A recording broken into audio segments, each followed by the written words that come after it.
사랑하는 영락교회 지체들에게 주 안에서 평화 인사를 전합니다. 오늘은 2022년 12월 9일 금요일입니다. 오늘의 묵상 본문은 신명기 3장 1절로 29절까지의 말씀입니다. 오늘 본문 말씀 3장 1절부터의 말씀은 이렇게 시작합니다. 우리가 돌이켜 바산으로 올라가매 바산왕 옥이 그의 모든 백성을 거느리고 나와서 우리를 대적하여 에드레이에서 싸우고자 하는지라. 이 요단강 동편 가네스 바나에서 남쪽으로 다시 내려가서 38년 동안 광야를 돈 다음에 다시 북쪽으로 와서는 가네스 바냐에서 서북 방향으로 그런 가나안 쪽으로 들어간 것이 아니라 동북 쪽으로 요단강의 동편으로 동북 방향으로 이제 북상하고 있는 것이죠. 그래서 그 아모리 땅에 중요한 그 야폭강을 중심으로 해서 북아모리 왕국과 남아모리 왕국이 있는 겁니다. 남아모리 왕국이 어제 말씀에 나왔던 헤스본의 수도를 두고 있는 시온이 다스리는 남아모리 그걸 정복했고, 이제 그 야복강 북쪽에 있는 북아모리 왕국, 그 바산의 수도를 두고 있는 옥이 다스리는 그 왕국을 이제 정복하는 이야기죠. 그래서 주님이 그들의 손에 붙였기 때문에 두려워하지 말라, 이렇게 2절에 말씀하고 계세요. 주님이 반복해서 주시는 전쟁은 주께 속한 것이죠. 주님이 싸우는 거기 때문에 믿음으로 가라는 겁니다. 믿음으로 주님의 말에 순종하고 주님의 뜻으로 주님이 싸우는데 함께하는 자들은 승리를 거둘 수밖에 없는 것이죠. 4절에 그때 우리가 그들에게서 빼앗지 아니한 성읍이 하나도 없이 다 빼앗았는데 그 성읍이 60이니 곧 아르곤 온 지방이요 바산에 있는 옥의 나라니라. 아르곤과 바산은 같은 땅을 말하는 거죠. 아르고브이라고 하는 말이 이제 아르고브라는 말이 레겝이라는 말에서 왔는데, 레겝이 이제 바위, 돌 이런 말입니다. 이 바산 땅이라고 하는 북아모리 지역은 이제 그 구릉 지역이라고 그러죠. 해발 한 300m에서 한 700m에 달하는 지역에 흩어져 있는 돌이 많다고 그래요.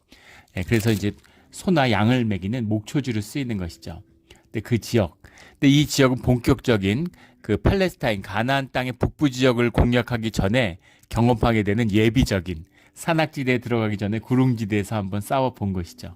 그래서 주님이 주의 자녀들을 독수리가 날개짓하는 것을 훈련하는 것처럼, 독수리가 떠올라서 떨어지면 독수리가 등으로 받아서 다시 올리고, 떨어뜨리고 또 등으로 받아서 올리고, 이런 훈련을 하고 있는 것처럼 이렇게 이스라엘을 훈련시키고 있구나 하는 것을 보게 됩니다.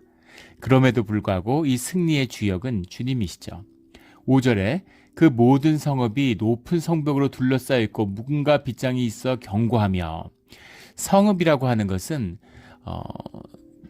16세기, 15세기에 이제 대포가 발명되는데 16세기까지도 지나기까지도 대포가 활성화되기 전까지는 성벽이라는 건 무적이었습니다. 성벽만 견고하면 그 몽골의 유럽 원정, 바투의 유럽 원정의 기록을 봐도 성벽을 보고서 공략할 수 있는 것인가 없는 것인가를 재봐요.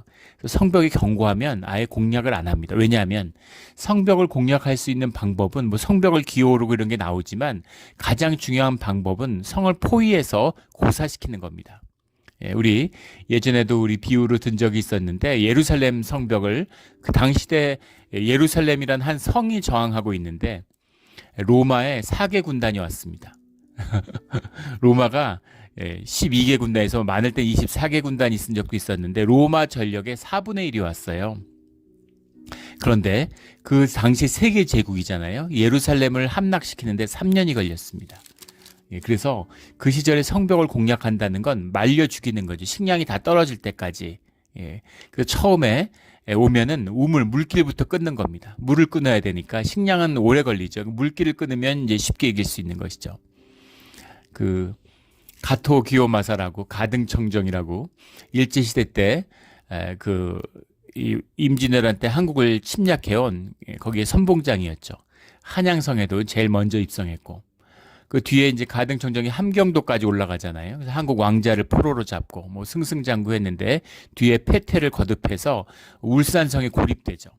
조명연합군이 울산성을 포위하고 공략하는데 얼마나 처참했는지 그 전쟁이, 난중에는 먹을 게 없어서 서로의 오줌을 받아먹고 말의 피를 마시고 그렇게 지냈다고 하죠. 마지막에 자결을 하려고 했는데 극적으로 울산성에서 살아남습니다.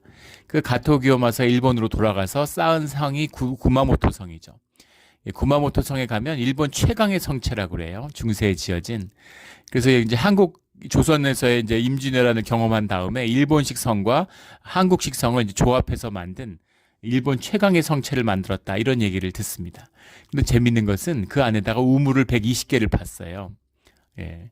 얼마나 목이 마르고 그것 때문에 고통스러웠으면 우물을 120개를 파고 그 다음에 이 전통적인 일본은 다다미를 깔잖아요. 근데 다다미가 아니라 고구마 줄기 이런 걸로 이게 벽 같은 걸 만들었다고 합니다. 그래서 뭐든지 다 뜯어 먹을 수 있도록 그 울산성 전투가 얼마나 충격이었는지를 이제 보여주는 것이죠. 하물며 이땐 더 얘기할 게 뭐 있겠습니까? 공성장비가 제대로 있습니까? 전쟁을 제대로 해봤습니까? 그런데 이렇게 단시간 내에 이 바산의 왕국을 무너뜨릴 수 있었다고 하는 것, 이것은 주님이 함께 하시기 때문에 승리하는 것이죠. 사소한 싸움도 주님이 함께 하시면 지고, 그리고 큰 이런 전쟁도 주님이 함께 하시면 쉽게 이기는 것이죠. 주님이 주의 백성에게 알려주고 싶은 이야기였죠. 주님이 함께하지 않으셔도 악과 악이 싸워서 더 독하고 더 악한 자가 이길 수 있겠죠. 전쟁이 이기고 지구가 중요한 것이 아니라 주님과 함께 승리하는 법을 가리키는 것입니다. 왜냐하면 가나안 땅을 받아야 하기 때문에. 그리고 가나안 땅을 단순히 차지한다고 해서 그 땅의 주인이 되지 못하죠. 주님의 인도하심을 받고 주님의 음성을 듣는 그 훈련이 되어 있어야 되는 것이죠. 그 훈련하는 과정이 이 요단강 동편의 전쟁이었다라는 걸 남기고 있습니다. 오늘 말씀에 재미있는 것은 11절에 나오는 르바임 족속의 남은 자는 바산왕 옥분이었으며 라는 겁니다. 르바임이라는 게 거인이라는 게 거인 족속. 거인 족속에 살아남은 자는 옥밖에 없었다 이렇게 얘기하는 겁니다. 마지막 거인의 후예다 이렇게 쓰고 있는 것이죠. 근데 그의 침상은 철침상인데 아직도 암몬 족속을 압바에 있지 아니하냐 이렇게 얘기합니다. 그것을 사람이 보통 규빗으로 재면 그 길이가 9규빗이요 너비가 4규빗이라. 규빗이 팔꿈치의 길이죠. 45.6cm 정도 된다고 하는데, 그러니까 9규빗이면 4m 한 10cm 되고 너비가 4규빗이면 한 1.8m 됩니다. 물론 이것이 바산왕이 거인이었다는 얘기죠. 그런데 이렇게까지 클 수 있을까? 사람이 침대가 사람보다 훨씬 크죠. 그리고 예전에 보면 왕들이 뭐 큰 거대한 의자, 권위를 보여주기 위해서 거대한 의자, 거대한 침대를 쓰잖아요. 근데 그런 면에서 본다면 꼭 침대가 컸다고 해서 사람이 컸다고 볼 수는 없지만 리바임 족속의 남은 자는 바산왕 옥분이었다라고 얘기한다는 겁니다. 그래서 거인 족속이라는 걸 밝히고 있어요. 거인에 대한 거성 문화, 거인에 대한 그런 유적들이 끊임없이 나옵니다. 성경에 거인족이 있었다고 얘기하죠. 그래서 거인족이 정말 있었을까? 그거에 대한 끊임없이 논의가 있어요. 턱뼈도 발견되기도 하고, 뭐 여러 가지 유적들, 뭐 발자국이 남아 있기도 하고. 근데 성경에 거인족에 대한 기록이 있기 때문에 이 논란이 끊이지 않는 것이죠. 그런데 뭐 혹자는 키가 한 2m 됐는데 그 시절은 다 작았으니까 그런 사람들이 크게 보였을 것이다. 뭐 이런 이야기도 있고. 실제로 큰 사람이 있었을 것이다. 그런데 중력의 법칙을 이겨낼 수 있었을까? 우리 그 거인병이라고 하는 그 성장 호르몬을 억제하지 못해서 키가 끊임없이 자라서 뭐 한 2m 70, 3m까지 자란 사람들의 기록들, 근대의 기록들이 있잖아요.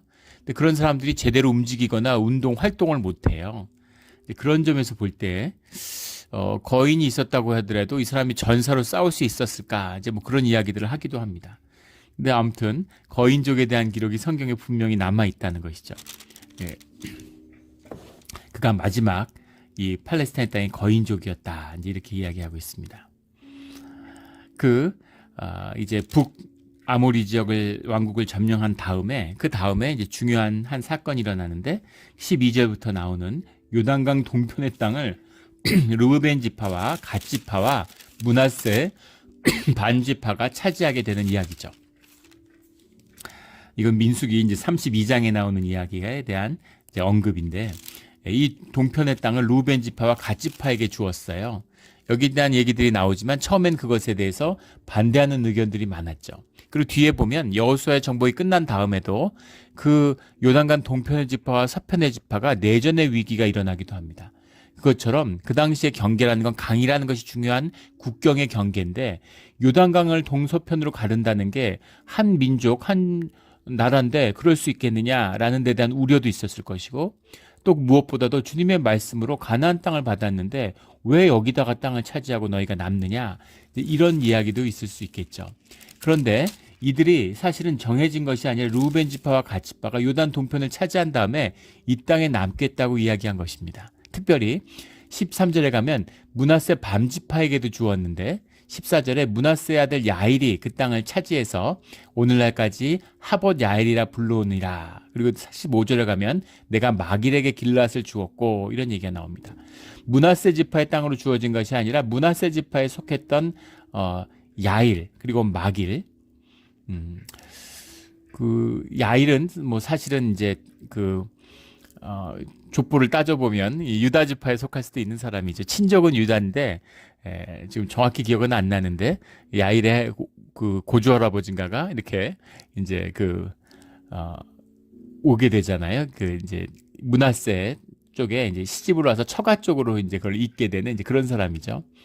구슬 족속이라는 건 이제 성경에 보면 그 후대까지도 이제 구슬 족속이 남아 있는 걸 보게 됩니다. 다윗 시대에 구슬 족속과 이제 홍리를 맺는 이제 그런 이야기가 나오죠.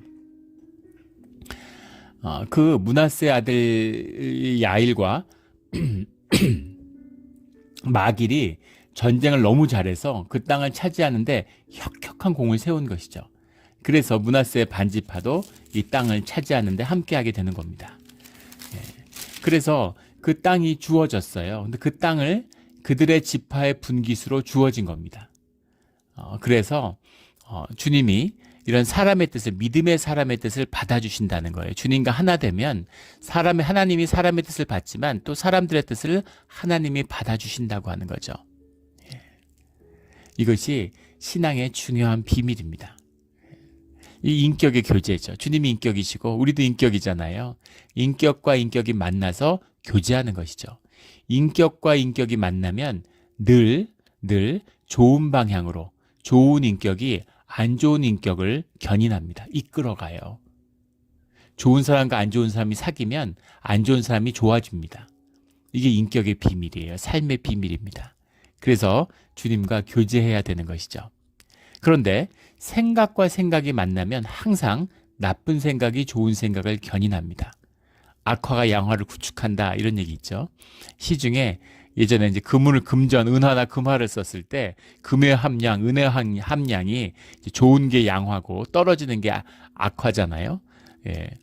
근데 이제 사람들이 약으니까 그걸 녹여가지고 금화 하나를 두 님프로 만들어 쓰고 이런 짓을 하는 것이죠. 그런데 좋은 양화는 자기 집에 쟁여놓고 악화만 쓰는 거잖아요. 시장에서 양화는 사라지고 악화만 남는 것. 이게 세상의 섭리죠. 생각과 생각, 뜻과 뜻이 부딪히면 항상 나쁜 생각이 이기게 돼 있어요. 그래서 정치가 점점 더 악화되고 정치가 점점 더 나빠지는 겁니다. 증오를 넘어서 이제는 한국이나 미국 이런 데 보세요. 거의 혐오의 수준입니다. 무슨 짓을 해도 지지율의 변화가 없어요. 무슨 짓을 해도 지지하는 겁니다. 미국도 거의 나라가 두 동강이 난 것 같죠. 한국은 뭐 말할 것도 없죠. 그런 식의 갈등 이런 걸 만들어내는 것이 생각이라는 것이죠. 주님을 만나면 주님의 인격을 경험하고 주님의 인격과 교제하게 되면 그러면 우리가 변화되고 생명이기 때문에 자라나게 되는 것이죠. 그래서 성경에 보면 온갖 믿음의 선조들의 유치하고 부족한 모습들이 나와요. 너무 솔직해서 정말 어떤 경우는 민망하죠. 유다 얘기 이런 거 보면 민망하잖아요. 그런데 그런 어린아이 진실하면 생명이라면 그 생명이 자라나서 주님의 장성한 분량으로 자라나는 것이죠. 우리 아이들 어렸을 때 처음에 기저귀 갈고 이럴 때 신기하잖아요. 그래서 그런 것들을 이렇게 찍어놓은 동영상들이 있습니다. 저는 가끔 보는데 그걸 보면 이상하게 자꾸 눈물이 나고 가슴이 뭔가 되게 아리는 또 감사하면서도 뭐라 말할 수 없는 감동이 있습니다. 근데 아이들은 굉장히 싫어해요. 그거 다 없애라고 이렇게 기저귀 들고 만세 부르고 있고 이런 그 동영상들이죠. 박수 쳐주고. 예. 그게 창피하고 부끄러운 것인가요? 예, 그렇지 않죠. 예, 진실한 모습이죠. 자라나는 모습입니다. 예, 다 그런 때가 있었죠. 그렇게 자라나는 거예요. 교회에 처음 나오는 분들, 신앙생활을 처음 시작하는 분들 보면 교회가 뭔지를 모르고 신앙이 뭔지를 모르고 저도 그랬고 정말 어처구니 없거나 또 부끄러운 행동을 할 수도 있습니다. 근데 그런 것들을 믿음으로 용납하고 품어주는 것이 교회죠. 예, 주님 안에서 함께 자라나는 것입니다. 처음 난 자가 처음 된 자가 나종되고 나종된 자가 처음 된 자가 되는 그런 역사가 주 안에서 있는 것이죠. 생명이 자라나는 역사입니다. 그래서 이 일들이 주님의 일로 주님의 뜻으로 12지파의 역사로 성취되는 것이죠. 그래서 그 땅들을 차지하는 이야기가 17절까지 나옵니다. 그런데 18절에 그때 내가 너희에게 명령하여 이르기를 너희 하나님 여호와께서 이 땅을 너희에게 주어 기업이 되게 하셨은즉 너희 군인들은 무장하고 너희 형제 이스라엘 자손의 선봉이 되어 건너가되 19절에 너희에게 가축이 많은 줄 내가 아노니 너희의 처자와 가축은 내가 너희에게 준 성읍에 머물게 하라. 왜 르우벤이나 갓이나 므낫세 지파가 요단 동편에 남았는지에 대한 이유가 나오죠. 가축이 많고 그곳의 목초지가 너무 좋으니까 여기에 있겠다라고 한 겁니다. 그런데 지금 가나안 정복을 해야 되는데 그냥 너희들이 여기 남으면 어떡하느냐. 그래서 너희들이 앞장서서 이 가나안 정복에 나서라. 이렇게 서로 약조가 되는 것이죠. 우리 여호수아서 4장에 보면 잘 나오죠. 우리가 나눈 적이 있습니다. 근데 민수기 1장에 보면 이 그 세 두 지파와 반 지파의 이 장성 20세 이상의 장성한 장병이 11만 명으로 나옵니다. 근데 여호수아서 4장에 보면 종군에 나선 자들은 4만 명이죠. 그래서 처자를 놔두고 전쟁에 나갔는데 다 나가면 그걸 어떡하겠어요? 그러니까 그걸 보면 한 7만 명은 남아서 땅을 지키고 경작하고 그리고 그 일들도 해야 되잖아요. 성인 남자가 다 가면 누가 가족을 돌보겠습니까? 그러니까 4만 명이 가서 싸우는데 이들이 완전한 선봉이 되었다는 거예요. 가나안 전투에서도 혁혁한 공을 세우고 제일 앞서 싸우는 자들이 되었죠. 20절에 여호와께서 너희에게 주신 것 같이 너희 형제에게도 안식을 주시리니 그들에게 주시는 땅을 받아 기업으로 삼기에 이르거든 너희는 각기 내가 준 기업으로 돌아갈 것이니라. 그래서 안식이라고 하는 것은 이 안에 물론 쉰다고 하는 뜻도 들어 있습니다. 그러나 주님의 시간을 갖는다, 주님의 분깃을 받는다는 뜻이 다 들어있다는 걸 알 수 있죠. 그래서 주님과 함께하는 시간, 주님 안에서 회복하는 시간이 안식이에요.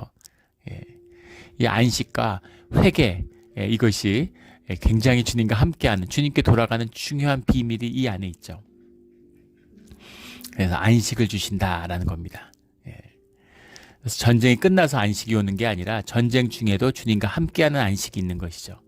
우리 늘 주 안에서 안식하며 또 주님 안에서 분깃을 얻는, 또 그것을 다스릴 수 있고 그것을 누려가는 삶의 은혜를 경험한 우리 모두가 되기를 주의 이름으로 축원합니다. 너희는 그들을 두려워하지 말고 하나님 여호와께서 친히 너희를 위하여 싸우시리라. 그래서 그 계속해는 가나안 정복에 대한 말씀을 주셨던 거죠. 그리고 23절부터 29절까지 이제 마지막 모세의 고백의 이야기가 나옵니다. 그런데 25절에 가면 구하옵나니 나를 건너가게 하사 요단 저쪽에 있는 아름다운 땅, 아름다운 산과 레바논을 보게 하옵소서. 구하옵나니 지금 120세가 된 모세가 주님께 간절히 간구의 기도를 드리고 있는 거죠. 저 요단강을 건너가고 싶습니다. 요단강을 건너가지 못한다는 말씀을 이미 들었죠. 무리바의 사건에서.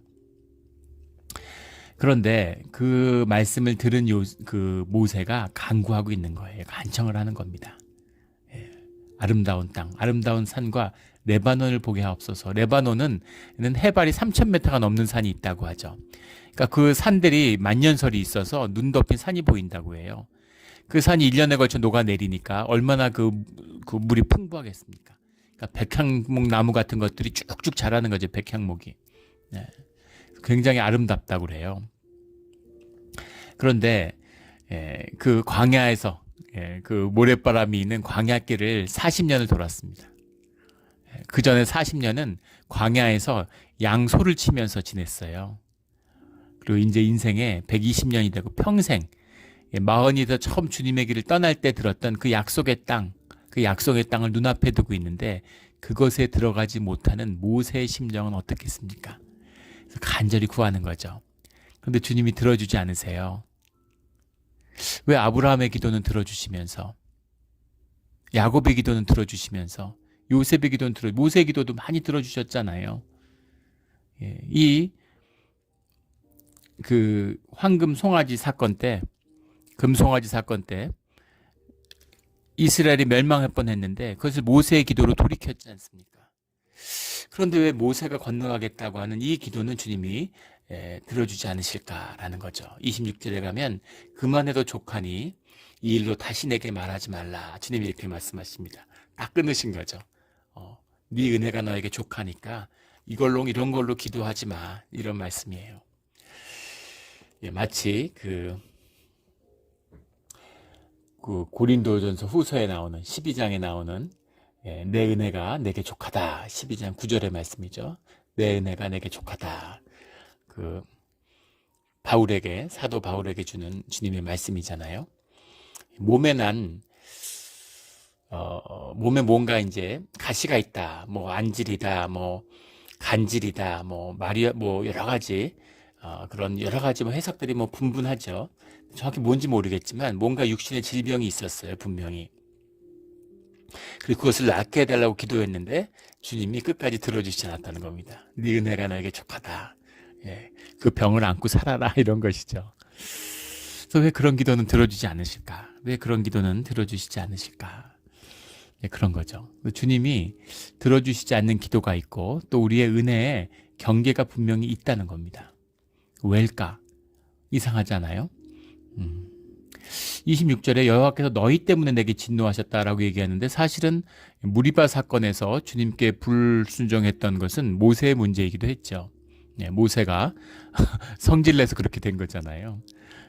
물론 백성들이 또 순종하지 않았기 때문에 모세가 화가 나기도 했지만 그런데 이상한 것은 가데스 바네아에서도 불순종의 사건이 있어 그것 때문에 모든 이스라엘 민족이 요단강을 건너가지 못한다고 했는데 그런데 갈렙과 여호수아는 예외였지 않습니까? 그런데 무리바 사건에서는 그 사건을 통해서 모세조차도 돌이킴을 받지 못했다는 거죠. 그러니까 분명한 것은 모세의 책임이 있다는 겁니다. 그런데 어차피 주님의 은혜로 불러내시고 주님의 구속의 은혜일 뿐인데 왜 모세는 용서받지 못했을까? 그것이죠. 모세가 지도자였기 때문에 또 모세가 중보자였기 때문에 이제 그런 것일 수 있을 겁니다. 그런데 가장 중요한 것은 27절에 보면 너는 비스가산 꼭대기에 올라가서 눈을 들어 동서남북을 바라고 내 눈으로 그 땅을 바라보라. 너는 이 요단을 건너지 못할 것임이니라. 산에 올라가면 이 비스가산 꼭대기에 올라가면 실제 보인답니다. 이 팔레스타인이 다 보이고 레바논도 보인대요. 그 헤르몬산도 이제 보인다고 그럽니다. 날씨가 좋은 날은 헤스본 그 헤르몬산도 이렇게 눈에 보인다고 그럽니다. 굉장히 아름답다고 그래요. 그러지 않겠습니까? 이제 사막 시대 돌산에서 바라보는데 우리 갈렙과 여호수아가 보고 정찰하고 와서 과연 적과 꿀이 흐르는 땅이다 이렇게 얘기하잖아요. 푸르고 강물이 흐르니까 푸르른 곳이고 얼마나 아름다워 보였겠어요. 그걸 이제 눈으로 바라보는 120세가 돼서 80년간을 그리워했던 지난 40년간 꿈꿨던 이제 그런 곳을 서서 마지막 가지 못하는 땅을 바라보는 모세의 심경은 무엇이었을까? 만감이 교차했을 것 같아요. 저기였구나. 말만 들었던 이제 우리에게 주어지는 땅이 저기구나. 저희가 바로 약속의 땅이구나 하는 걸 보는 거죠. 그런데 그 땅에 들어가지는 못하는 겁니다. 여기서 분명히 우리가 한 가지 알 수 있는 것은 주님이 인도하시는 뜻을 우리가 다 헤아릴 수 없죠. 근데 주님이 우리 마태복음 7장 11절에 보면 예수님이 그런 말씀 하시잖아요. 좋은 곳으로 주시지 않겠느냐. 하늘의 아버지가 너에게 좋은 것을 주시지 않겠느냐. 우리가 믿음이죠. 이 뜻을 알 수가 없는데 주님이 좋은 것을 행했다. 좋은 일이다. 이것이 주님에게도 이스라엘에게도 그리고 모세에게도 좋은 일이라고 믿습니다. 좋은 일이라고 믿어요. 주님이 인도하심이고 주님이 하시는 좋은 뜻이 있을 것이라고 믿는 것이죠. 우리가 하늘나라에 가면, 천국에 가면 알 수 있겠죠. 그런데 분명히 모든 것이 합해서 선을 이루는 좋은 일이었을 것이라고 믿는 것입니다. 저희 집사람이 암투병 할 때 제가 그런 기도를 했었어요. 주님한테. 주님, 부부 중에 꼭 한 명을 데려가셔야겠으면 절 데려가 달라고 제가 간절히 기도했습니다. 그 기도를 한 이유는 아이들 때문이었는데, 제가 저희 집사람을 굉장히 깊이 존경했는데 신앙의 선배죠. 저한테 이제 복음을 증거한, 복음의 증인이 되었기 때문에 제가 주님을 영접할 수 있었는데, 그런데 겉으로는 굉장히 이렇게 여리고 여려 보이는 그런 굉장히 여성스러운 타입이지만 강철 같은 내면이 있습니다. 흔들리지 않고 절대 신앙에서 타협하지 않는 강철 같은 모습이 있어요. 제가 흉내내지 못하는 그 견고함을 알기 때문에, 또 아주 위대한 어머니죠. 자식들을 위해서 어떻게 희생하고 어떻게 자녀들을 키우는지를 신앙으로, 믿음으로 잘 알 수 있는데, 그래서 그 아이들을 생각해서, 저는 이제 자신이 없는 거죠. 저는 자신이 없는데, 제가 떠나도 아이들을 훌륭하게 신앙의 자녀를 잘 키우라는 것이라고 하는 것에 대한 믿음에 전혀 의심이 없어요. 그래서 아이들을 생각해서 절 데려가 달라고 그렇게 기도했는데, 근데 주님은 기도를 들어주지 않으셨습니다. 그런데 그 선한 일이라고 믿습니다. 믿음으로 사는 것이죠. 나중에 그 이유를 알게 되겠죠. 그 이유를 알 것도 같지만 하여간 저도 어쨌든 아버지로서, 부모로서 이렇게 또 배우고 자라가는 과정 가운데 있구나, 나는 주님의 귀한 뜻이 있겠구나, 또 이것이 주님의 선물일 수도 있겠구나, 어려움이 있지만, 고난이었지만 또 이것이 주님의 큰 축복이 될 수 있겠구나라는 걸 이제 느끼죠. 그런데 우리가 모세를 가나안 땅에 들이지 않는 주님의 이유를 정확히 다 헤아릴 수는 없지만, 분명한 것은, 분명히 우리가 봐야 할 한 가지 뜻은 심지어 모세도 들어가지 못한다는 겁니다. 만약에 공로로 들어간다면 갈렙이 들어가는데, 여호수아가 들어가는데 어떻게 모세가 못 들어갈 수가 있습니까? 그리고 유대인들은 모세를 무슨 하나님같이 생각해요.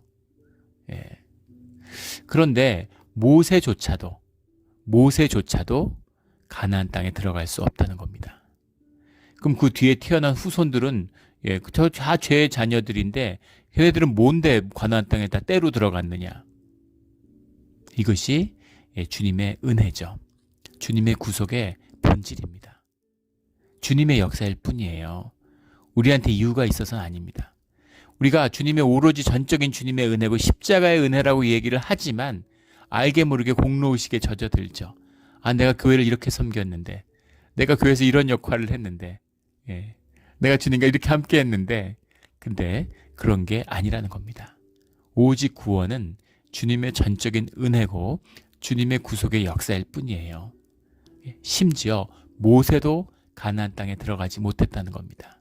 우리가 명심하고 또 명심해야 할 일이죠. 오직 은혜를 붙들고 주님과 함께하는 것이에요. 그거밖에 없습니다. 이것이 우리가 십자가 외에는 길이 없는, 나 외에는 아버지에게로 갈 자가 없다, 이렇게 주님이 말씀하셨죠. 심지어 모세조차도 주님이 허락하시지 않으면 주님께 갈 수 없습니다. 그 모세가 가나안 땅에 들어가지 못했다라는 것, 이것이 우리에게는 오히려 내가 그럼 모세도 못 들어가면 나는 어떻게 들어가지가 아니라, 모세도 들어갈 수 없는 곳에 우리가 은혜로 갈 수 있다라는 것이죠. 이것이 우리에게 주어진, 값없이 주어진 십자가의 보혈의 은혜입니다. 그냥 사는 게 아니죠. 대충 사는 게 아니죠. 나를 위해서 목숨을 내어준, 목숨을 잃은 분이 있어요. 그걸 생각하면 허투루 살 수 없겠죠. 그것이 주의 은혜입니다. 이 은혜를 결코 놓치지 않는 우리 모두가 되기를 예수 그리스도의 이름으로 축원합니다. 아멘. 기도드리겠습니다.